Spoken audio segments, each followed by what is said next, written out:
ने किया है। हमारे साथ खास मेहमान जुड़ गए हैं। कांग्रेस से राजेंद्र मेघवाल जी हैं, बीजेपी से निमिषा गौड़ जी हैं, प्रकाश भंडारी जी हैं, राजनीतिक विश्लेषक हैं। बहुत बहुत स्वागत है आप तीनों का। सबसे पहले राजेंद्र जी, बहुत ज्यादा खुशी आपके चेहरे पर भी नजर आ रही है। मान चुके हैं जो ये रुझान है परिणामों में ही तब्दील होंगे?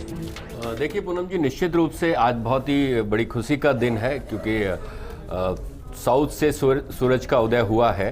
कांग्रेस के लिए बहुत बड़ी खबर है और निश्चित रूप से कन्नड़ी का गौरव जहां तक जीता है और जिस तरीके से हमारे राष्ट्रीय अध्यक्ष माननीय मल्लिकार्जुन जी खड़गे ने जिस तरीके से मोर्चा संभाला और उसके बाद में सोनिया जी भी गई, हमारी राष्ट्रीय नेता राहुल जी ने भी मोर्चा संभाला, प्रियंका जी भी गई और हमारे जननायक माननीय मुख्यमंत्री अशोक गहलोत साहब ने भी अपना पूरी तरीके से राजस्थान मॉडल को जिस तरीके से पेश किया।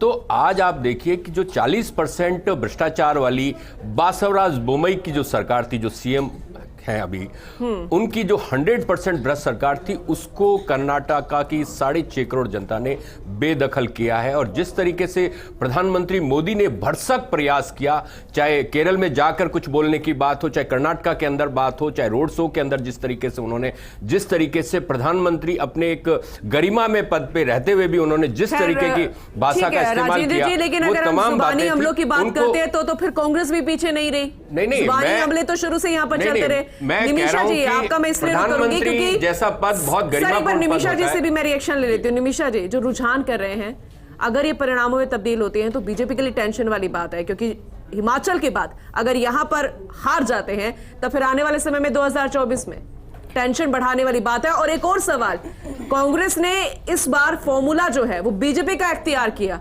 कोई सीएम फेस नहीं था, चेहरा किसका लगाया गया? राहुल गांधी का। यहां पर पूरा आला कमान पहुंचा था। टेंशन बढ़ रही होगी क्योंकि ये फॉर्मूला बीजेपी का है और बीजेपी पीछे रह गई। पूनम जी, भारत की सबसे बड़ी पुरानी राजनीतिक दल कांग्रेस को भारतीय जनता पार्टी के फॉर्मूले को फॉलो करना पड़ रहा है, ये अपने आप में एक एक्सेप्टेंस की बात है। और रही बात अभी रुझान को परिणाम में तो आने दीजिए, क्योंकि यहाँ पर सकारात्मक और नकारात्मक राजनीति की बात है। जिस तरह से कांग्रेस एक नेगेटिव नैरेटिव को लेकर के चल रही है और भारतीय जनता पार्टी पूरी तरह से सबका साथ, सबका विकास, सबका विश्वास, सबका प्रयास, ये उनका बेसिक फॉर्मूला है भारतीय जनता पार्टी का और हम सबको साथ लेके चल रहे हैं। और ये डिवीजन बेस्ड राजनीति को अपना अभिन्न हिस्सा बनाती आई है और आज भी कांग्रेस की स्थिति है। तो रुझानों को परिणाम में बदलने दीजिए, लेकिन मैं फिर कहना चाहूंगी 1985 के बाद में एंटी इनकम्बेंसी जैसी ऐसी बात आती है तो देखा जाएगा। बाकी ऐसा रहा है पूनम जी, 85 के बाद कभी भी कोई रिपीटेशन नहीं हुआ है गवर्नमेंट का, तो एंटी इनकम्बेंसी एक फैक्टर हो सकता है। दूसरा ये फैक्टर से हो सकता है जिस तरह से कांग्रेस ने डिवीजन डाल करके कैटेगराइज करके वोटिंग करवाई है, वो भी अपना आप एक प्रश्न चिन्ह। और दूसरी बात मैं कहूंगी कि आज भारतीय जनता पार्टी के नेतृत्व में जिस तरह से कर्नाटक के अंदर सर्वाधिक विदेश निवेश हुआ है, इंफ्रास्ट्रक्चर केंद्रीय सरकार के नेतृत्व में मजबूत हुआ है, तो हम विकास की बात सरकार अगर किसी की भी बनती है तब विकास तो तब भी होगा। अगर आप विपक्ष के तौर पर भी आते हैं तब उस पर सवाल कीजिएगा, लेकिन फिलहाल अभी रुझानों की हम बात कर रहे हैं जो कि बहुत जल्द परिणामों में भी तब्दील हो सकते हैं। रिएक्शन फटाफट ले लेती हूं। प्रकाश भंडारी जी, राजनीतिक विश्लेषक, हमारे साथ जुड़ गए हैं। प्रकाश जी, फटाफट रिएक्शन दीजिएगा कि आपको ये जो रुझान निकल कर आ रहे हैं, क्या लगता है यही परिणाम में तब्दील होंगे या फिर भी कोई ऐसा चांस है कि उलटफेर हो सकता है? देखिए, रुझान का आधार क्या है? अभी जो देखने में आया वो ये कि 36% ही बीजेपी को वोट मिले हैं, जबकि कांग्रेस को 43% के करीब मिले हैं जी, और जेडीएस को 13% मिले। अब ये देखें कि किसमें बीजेपी का 36% और कांग्रेस का 43% जी। इसमें यही तो जो प्रतिशत है, यही तब्दील होंगे संख्या में। जब ये संख्या में तब्दील होंगे तो लगेगा आपको कि जो 118 का फिगर है या 117 जो भी फिगर आ रहा है, उसमें ऐसा लग रहा है कि कांग्रेस को सिंपल मेजोरिटी मिलती नजर आ रही है। बिल्कुल वो मैं इसको मेरे आधार ये है कि परसेंटेज ऑफ वोट देखिए, राजस्थान में 1% 2% के अंदर सरकारें बनती बिगड़ती हैं। यहाँ तो 6-7% का फर्क है। जब 6-7% का फर्क है तो आपको ये स्पष्ट हो जाना चाहिए कि जो है जो अंततः जो संख्या आने वाली है वो कांग्रेस के पक्ष में ठीक जाएगी। है प्रकाश जी, यानी कि आप भी यही मान चुके हैं कि जो रुझान निकल कर आए, अगर परसेंटेज को देखते हैं तो पूरे तरीके से बहुमत यहां पर हासिल कर लिया है और कांग्रेस यहां पर सरकार बनाती हुई नजर आ रही है। बहुत जल्द ये तस्वीर भी साफ हो जाएगी। आपका कर्नाटक का सिंहासन सज चुका है, बहुत जल्द काबिज होगा एक नाम, लेकिन कौन होगा ये अभी तक सामने नहीं आ पाया है, क्योंकि कोई फेस अभी तक है ही नहीं। चाहे कांग्रेस की बात करें, चाहे बीजेपी की बात करें, लेकिन बहुमत यहां पर कांग्रेस लेती हुई नजर आ रही है। रुझानों से तो यही साफ लग रहा है। हमारे खास मेहमान लगातार हमारे साथ बने हुए हैं। राजेंद्र जी, आपका एक बार फिर से रुक करना चाहूंगी, क्योंकि सिंहासन की बात आ रही है। मेहनत हर किसी ने की, एक लोकल कार्यकर्ता हो, चाहे एक आम इंसान हो पार्टी से जुड़ा हुआ, या फिर बड़े नेता हो। नाम कई सामने आए जो कि मुख्यमंत्री के दावेदारी के रेस में भी थे, लेकिन अभी तक ये साफ नहीं है कि सीएम फेस कौन होगा। देखिए पूनम जी, ग्रास रूट वर्कर से लेके राष्ट्रीय अध्यक्ष तक और हमारे जो माननीय सोनिया जी हैं, तमाम राहुल जी हैं, प्रियंका जी हैं, हमारे माननीय मुख्यमंत्री हैं, सभी के प्रयासों का और एक छोटे से छोटे कार्यकर्ता जो कि हमारा ब्लॉक पे, पंचायत पे या वार्ड स्तर पर काम करता है, उस सब की मेहनत का परिणाम है कि ये आज ऐसे सुखद परिणाम मिला है। मैं आपको थोड़ा सा बताना चाहूँगा कि माननीय हमारे नेता राहुल जी की जब भारत जोड़ो यात्रा कर्नाटक में जिस तरीके से मतलब केरला से कर्नाटक में हम जैसे एंटर हुए और उसके बाद में जिस तरीके से हमारे नेताओं ने कदम ताल करते हुए उनके साथ पूरे प्रदेश के अंदर जिस तरीके का माहौल बनाया, उसी वक्त तय हो गया था कि कर्नाटक में कांग्रेस अपना परचम फहराने जा रही है। जिस तरीके का नैरेटिव हमने सेट किया कि भाई 40% भ्रष्टाचार वाली बासुरा बहुमत की 100% भ्रष्ट सरकार, तो वो नैरेटिव अंत तक लगातार जारी रहा और प्रधानमंत्री ने भरसक कोशिश की नकारात्मक राजनीति करने की। भाजपा नेताओं ने कहा कि अगर कर्नाटका में भाजपा नहीं जीतती है तो प्रधानमंत्री के आशीर्वाद से वंचित रह जाएंगे, तो ये एक नकारात्मक पॉलिटिक्स थी, उनको धमकाने की बात थी। मेरा सवाल सीएम फेस को लेकर है। देखिए, मेहनत का फल नहीं मिलना चाहिए जिन्होंने मेहनत की है, नाम तो दो सामने आ रहे हैं। पूनम जी, मेहनत का फल मिलेगा और चूंकि कांग्रेस जीती है तो कांग्रेस का ही सीएम वहां पे बनेगा।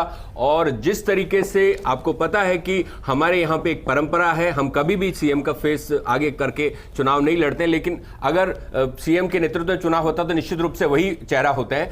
तो यहां पर मैं ये कहना चाहता हूं कि विधायक दल राजेंद्र जी, ये तरीका तो बीजेपी का है ना। नहीं, बीजेपी का नहीं है। मोदी का फेस लगाया जाता है, इस बार राहुल गांधी का फेस है, ये स्ट्रेटेजी तो अपनाई गई है। सुनिए, मैं आपको क्या कह रहा हूं कि कांग्रेस पार्टी एक लोकतांत्रिक पार्टी है और विधायक दल के नेता का चुनाव जो होता है वो विधायक बैठ कर तय करते हैं और जिस तरीके से जो फैसला होगा तो विधायक दल की बैठक नजर आ रही है। लेकिन हम अपनी स्ट्रेटेजी में थोड़े से फेल होते नजर आ रहे हैं, क्योंकि अगर रुझानों के यही परिणाम में तब्दील हो गई तो टेंशन तो बढ़ सकती है।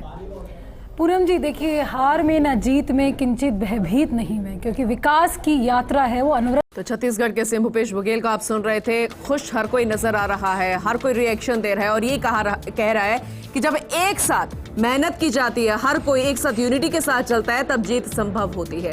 कांग्रेस का भी ये मानना है, लेकिन टेंशन बीजेपी के लिए है, क्योंकि हिमाचल में हार, अब कर्नाटक में हार, महाराष्ट्र में जो कुछ हुआ वो और किसी ने देखा, लेकिन राजस्थान में आने वाले समय में चुनाव है, टेंशन होनी लाजमी है। निमिषा जी, देखिए, हिमाचल में एक ऐसा ऐतिहासिक चुनाव था जिसमें 1%, मात्र 1% वोटों से कांग्रेस सत्ता में आई थी, तो हम हारे नहीं थे वहां पर और ना ही ये जीते थे, सिर्फ 1% फासला रहा है। ये तो और रही बात वाली बात है, रही बात बेहद कम है। देखिए, बेहद कम है, तो हम हारे नहीं, हम वहां पे हमारी सरकार थी। और रही बात अभी आंकड़ा बेहद कम है, यही तो टेंशन वाली बात है। देखिए पूनम जी, सबसे पुराने राजनीतिक दल जिसका साउथ में गढ़ रहा है कांग्रेस का, वहां पर भारतीय जनता पार्टी आज बढ़त बनाए हुए है। रुझानों के परिणाम आने दीजिए।